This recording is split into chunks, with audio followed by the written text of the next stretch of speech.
Assalamualaikum warahmatullahi wabarakatuh. Selamat siang teman-teman.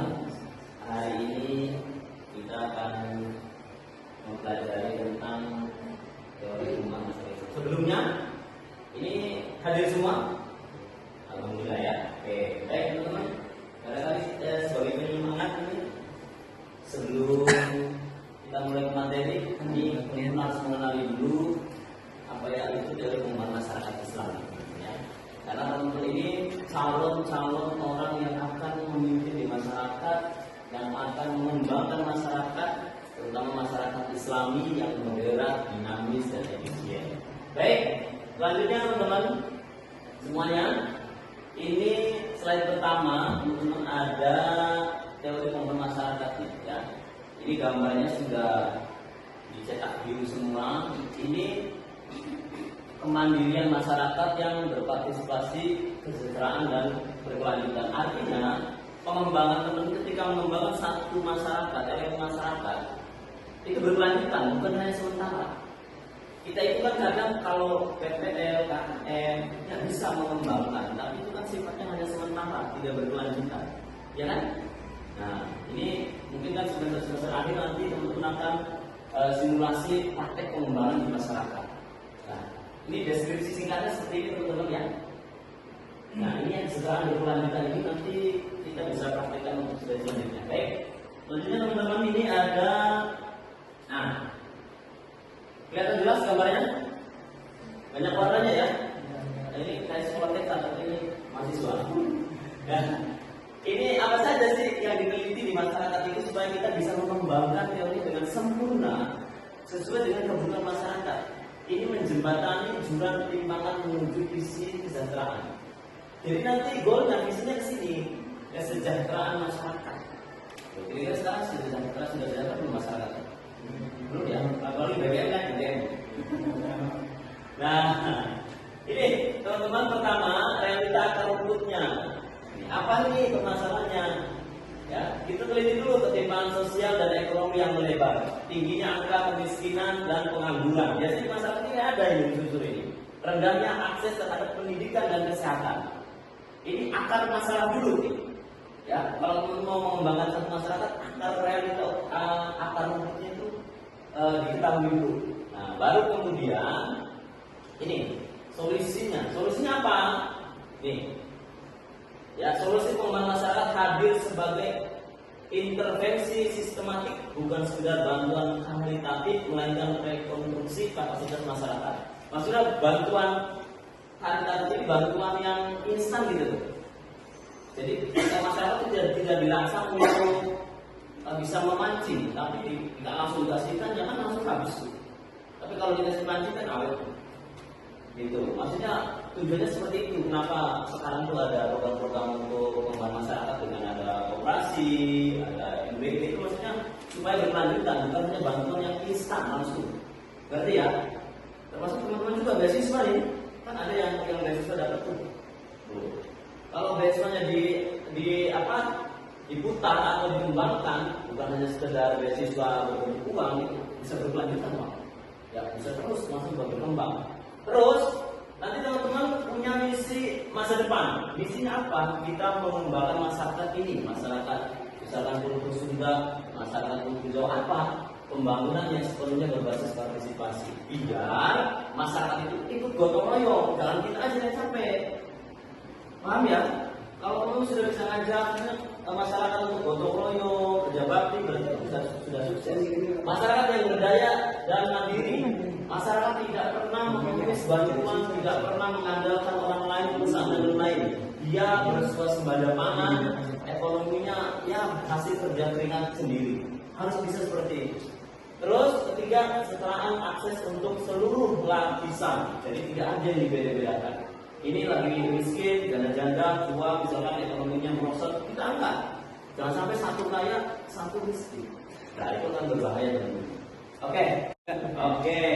Nah, ini teman-teman. Terakhir, masyarakat yang berdaya adalah masyarakat yang mampu menentukan masa depannya sendiri. Nah, ini kata-kata hari ini teman-teman. Jadi kalau sudah seperti ini, berarti teman-teman sudah berhasil ya mengembangkan manajemen masyarakat. Paham ya? Nah, ini kata kuncinya teman-teman. Ya, masyarakat yang berdaya adalah masyarakat yang mampu menentukan masa depannya sendiri. Jangan mau setir, jangan mau diperbudak, jangan mau diapa-apanya.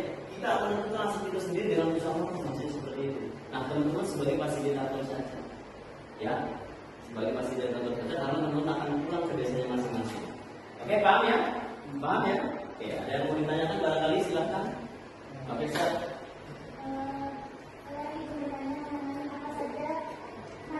Didapat oleh masyarakat ketika program pembangunan itu berjalan dengan baik, Pak. Oke, baik. Ini ada di sini sebenarnya. Nanti kita tampilkan dulu. Nah, ini nih. Nah, ini teman-teman manfaatnya. Kalau teman-teman sudah berhasil mengembangkan masyarakat yang tadi dulunya, masyarakat yang bisa menentukan arahnya sendiri, maka pengentasan kemiskinan di situ akan terjadi. Ya, kemudian akselerasi ekonomi lokal UMKM akan berjalan dengan terukur dan teratur, ya. Dan peningkatan kualitas SDM yang tadinya nggak sekolah, yang tadinya nggak bisa pengrajinan, nanti dilatih itu kan ada yang merokan gitu sana tuh, ya. Nah, nanti ini akan dilatih teman-teman kalau sudah berhasil memanage. Kemudian pembangunan yang berkelanjutan.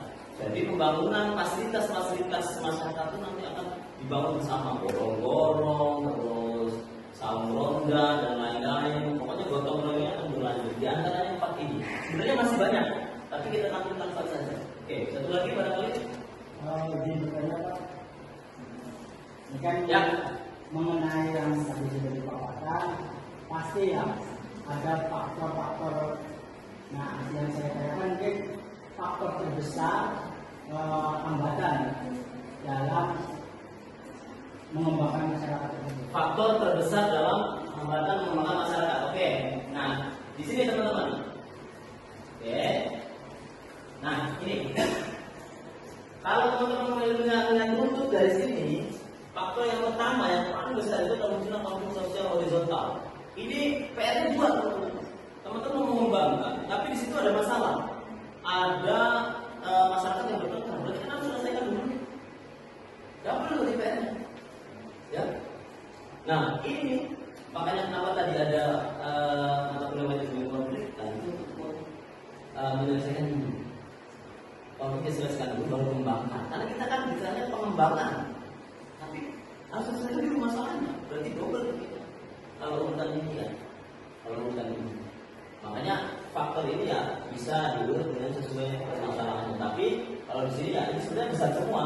Tapi biasanya kalau yang ini lebih sensitif nih, tiba-tiba posisi lebih kemarin, tawuran kan repot. Nah itu dia teman-teman ya. Oke. Nah nih teman-teman sudah selanjutnya teman-teman setelah kita sudah bisa menganalisis, memberikan solusi, ya kemudian mulai aksi, ini kita harus mengetahui dinamika lapangan, faktor-faktor pendorong dan penghambatnya. Pasti karena kita kan butuh bantuan orang untuk mengembangkan masyarakat itu. Berarti butuh faktor pendorong, gitu ya. Nah, faktor pendukungnya apa? Ini tingkat partisipasi masyarakat yang tinggi. Kalau masyarakat sudah kompak, ya sudah satu komando, maka teman-teman itu berarti bisa nanti dibuat faktor sebagai pendorong atau pendukung.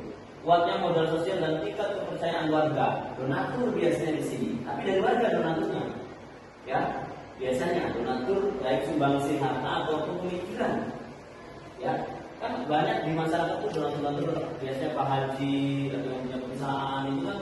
Nah, kemudian kaum intelektual nyumbang pemikirannya, nah, itu sudah termasuk donatur, jadi bukan hanya harta saja.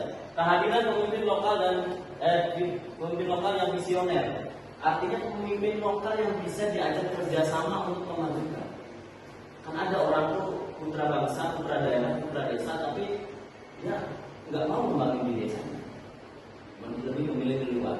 Dan cari orang yang pengen mengembangkan desanya, yang visioner, yang punya misi ke depan visioner. Desa ini menjadi apa? Desa wisata, atau desa kuliner, atau desa apa? Nah, kayak KDM. Nah itu salah satunya contoh itu ada visinya ke depan, visioner. Oke, terus dukungan regulasi strategi dari pemerintah. Nah, nanti teman-teman juga bisa sebenarnya meminta bantuan pemerintah. Tapi ini opsi terakhir teman-teman. Ketika teman-teman sudah nggak ada yang bisa dilakukan lagi, sudah tidak mampu, sudah dilakukan semua, maka ini opsi terakhir. Awas ya, ini pemerintah opsi terakhir. Jangan selalu langsung pemerintah. Paham ya? Itu seorang pengembang yang luar biasa.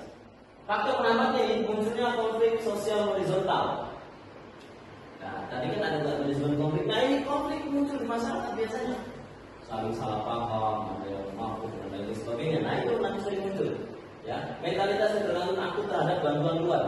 Ini tadi yang dikit-dikit pemerintah, dikit-dikit paling itu ada biasanya.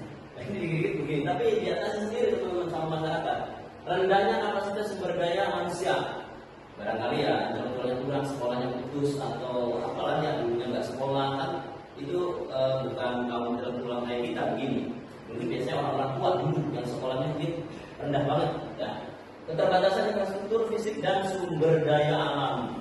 Berarti pembangunannya agak lumayan tertinggal, sumber daya alamnya juga nggak banyak. Kali punya jagung, punya kebun, dan begitu. Nah, itu tantangan buat kita teman-teman. Ya, untuk mengembangkan masyarakat itu. Paham ya? Baik, terima kasih teman-teman atas kehadirannya siang hari ini. Ini presentasi terakhir teman-teman. Terima kasih ya atas kehadiran semuanya. Mudah-mudahan apa yang kami terangkan tadi sudah bisa dipahami dan dijalankan. Nanti tugasnya akan saya kasih tahu menyusul di grup masing-masing ya. Oke, terima kasih. Dan akhir kalam saya tutup. Assalamualaikum warahmatullahi wabarakatuh.